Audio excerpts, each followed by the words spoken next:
Iran की तरफ से दी जा रही हमले की धमकियों के बीच सीरिया में मौजूद अमेरिकी सैन्य ठिकाने पर अटैक का दावा किया जा रहा है। ये जानकारी ईरानी मीडिया की तरफ से दी गई है। मेहर न्यूज एजेंसी की एक रिपोर्ट के मुताबिक सीरिया में मौजूद एक अमेरिकी सैन्य अड्डे पर मोर्टार से हमला किया गया है। यह हमला सोमवार को सीरिया के हसाका प्रांत में अमेरिकी मिलिट्री बेस को निशाना बनाकर किया गया था। रिपोर्ट में सूत्रों के हवाले से कहा गया है कि हमले के बाद बेस के एंट्रेंस के पास सुरक्षा व्यवस्था चाक चौबंद कर दी गई है। हालांकि अब तक ईरान की तरफ से हमले की जिम्मेदारी नहीं ली गई है, लेकिन ईरान ने चेतावनी दी थी कि अगर अमेरिका जंग में कूदता है तो वो मध्य पूर्व में मौजूद उसके सैन्य अड्डों को निशाना बनाएगा। ऐसे में माना जा रहा है कि इस हमले के पीछे ईरान का हाथ हो सकता है। बता दें कि रविवार को अमेरिका ने ईरान के नतांज, इस्फहान और फोर्डो न्यूक्लियर बेस पर B-2 बॉम्बर से हमला किया था। अमेरिकी राष्ट्रपति डोनाल्ड ट्रंप के मुताबिक ईरान के न्यूक्लियर साइट्स पर यह हमला किया गया था। उन्होंने दावा किया था कि इस हमले में न्यूक्लियर ठिकानों को तबाह कर दिया गया है। हालांकि ईरान की परमाणु ऊर्जा संस्था ने कहा है कि अमेरिका के मिसाइल हमलों के बाद भी फोर्डो, नतांज और इस्फहान में कोई रेडिएशन लीक नहीं हुआ है।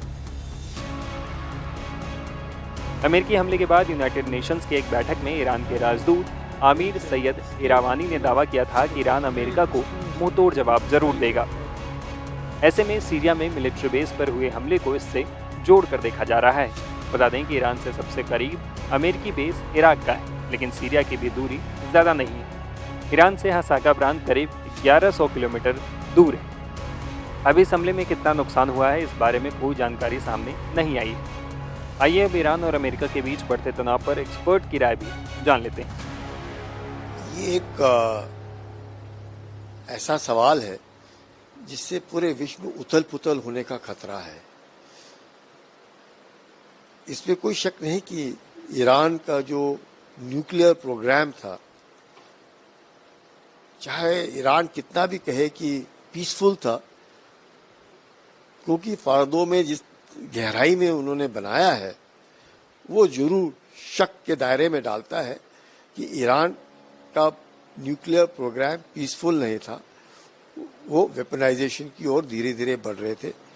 यूरेनियम एनरिचमेंट की जो उनकी ज़रूरत थी, उस तरफ जो न्यूक्लियराइजेशन और वेपनाइजेशन की ओर जाता है उस तरफ बढ़ रहे थे, यानी कि 80 से 90%। जबकि अगर न्यूक्लियर पीसफुल प्रोग्राम होता तो 3 से 5% ही एनरिचमेंट की ओर वो रुक जाते, पर वो नहीं हुआ।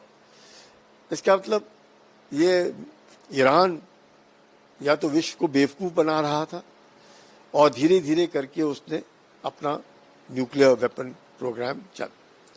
अब कईयों का ये कहना है कि बाकी देशों को क्या लेना देना कि ईरान न्यूक्लियर हो या ना हो, वो उनकी जिम्मेवारी, वो अपने आप संभालेंगे।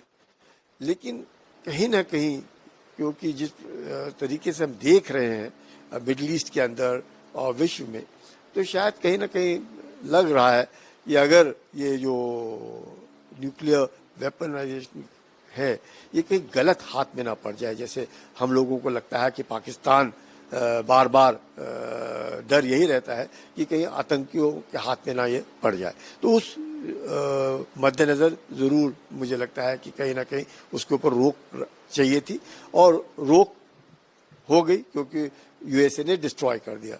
नहीं तो 2018 का जो डील था, अगर उसमें से ना निकलते न्यूक्लियर डील में से, और न्यूक्लियर डील होता जो ओबामा ने ईरान के साथ किया था, मुझे लगता है तो शायद अभी तक बातचीत के द्वारा, उनके IAEA के द्वारा, सुपरविजन के द्वारा उसका कंट्रोल हो सकता। लेकिन चलो, जो हुआ सो हुआ। लेकिन अब यूएसए ने फार्दो हुआ, इस्फहान हुआ, अपना नतांज हुआ, सबको बर्बाद कर दिया। तो वही 3 मुख्य थे जिनको उन्होंने बर्बाद कर दिया। यहाँ तक तो बात बनती है और ठीक है, अपना विचार है कि न्यूक्लियर को लेकर के हो, पर रेजीम चेंज को लेकर के मेरा ऐसा मानना है कि हम लोगों ने दखलंदाजी नहीं देनी चाहिए। वो ईरान के जो लोग हैं, ईरान की जो जनता है, उनका ही निर्णय फाइनल होगा। किसी को भी ये नहीं पसंद आएगा कि कोई बाहर से आए और हमारे ऊपर राज करे, या हमारे ऊपर वो राज करे जो हमें पसंद ना हो। तो एक इंसानियत के तौर पर, एक जमहूरियत के तौर पर, एक विश्व में शांति के तौर पर बहुत ज़रूरी है कि ईरान के लोगों ने ही, ईरान को कौन राज करेगा वो ईरान के लोगों की जिम्मेवारी है। और आज की तारीख में हम चाहे कितना भी कहें, मुझे लगता है आयतुल्लाह खामेनी जो है, कम से कम उन्होंने ईरान को इकट्ठा रखा हुआ है। नहीं तो इतना होने के बाद कोई भी देश टूट सकता था और टूटा नहीं है। इसका मतलब आयतुल्लाह खामेनी और उनकी जो टीम है उन्होंने देश को इकट्ठा रखा है। और अगर ऐसी बात है, चाहे मे बी एडवर्सिटी के कारण इकट्ठे हैं, जैसे भी है, तो ईरान के लोगों ने ही सोचना चाहिए, उनको ही वो क्या जिम्मेवारी है, उन्हीं की जिम्मेवारी है कि राज उनको कौन करेगा। बाहर से कोई दखलंदाजी नहीं देनी चाहिए। इजराइल के साथ हमारे जो रक्षा संबंध है वो काफी स्ट्रांग है। अगर इजराइल और इराक के बीच में लड़ाई लगातार जारी रहती है तो क्या भारतीय सेना को दिक्कत हो सकती है? भारतीय सेना को ऐसी कोई दिक्कत नहीं होगी। दो भारत के रिश्ते जो हैं इजराइल के साथ टेक्नोलॉजिकली बहुत अच्छे हैं और हमारे पास काफ़ी इक्विपमेंट है, ड्रोन्स भी हैं, काफ़ी बाकी इक्विपमेंट भी है जो इजराइल से हमारे सब दोनों देशों के बीच के जो संबंध है उसके द्वारा हमारे पास है। हमारे संबंध ईरान के साथ भी बहुत अच्छे हैं, पारंपरिक संबंध हैं, बहुत पुराने संबंध हैं। तो दोनों देशों के साथ हमारे संबंध बहुत अच्छे हैं। लेकिन ये कहना कि इजराइल के साथ क्योंकि हमारे संबंध टेक्नोलॉजी के कारण वैसे नहीं है, लेकिन इजराइल हमेशा भारत के साथ खड़ा रहा, टेक्नोलॉजी का आदान प्रदान होता रहा। कारगिल में भी उन्होंने भारत की मदद की और हमेशा वो भारत की मदद करते आए हैं। तो उस हिसाब से ज़रूर मैं कहूँगा कि ईरान, इजराइल और भारत के रिश्ते बहुत अच्छे हैं। भारत और ईरान के रिश्ते भी बहुत अच्छे हैं। जो अभी हमने देखा कि इतना सब कुछ होते हुए भी हमारे बच्चे जो ईरान में फंसे हैं उनको जिस प्रकार से उन्होंने आने का जो पूरा पैसेज दिया है वो दर्शाता है कि ईरान इस बात को समझता है। प्लस चाबहार फोर्ट को लेकर के भी आप पोर्ट को लेकर के देख सकते हैं कि किस प्रकार से ईरान और भारत के संबंध हैं।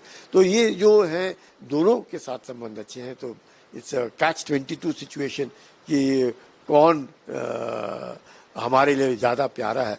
मुझे लगता है भारत के लिए दोनों ही उतने ही प्यारे हैं और दोनों के साथ संबंध हम अच्छा रखना चाहेंगे।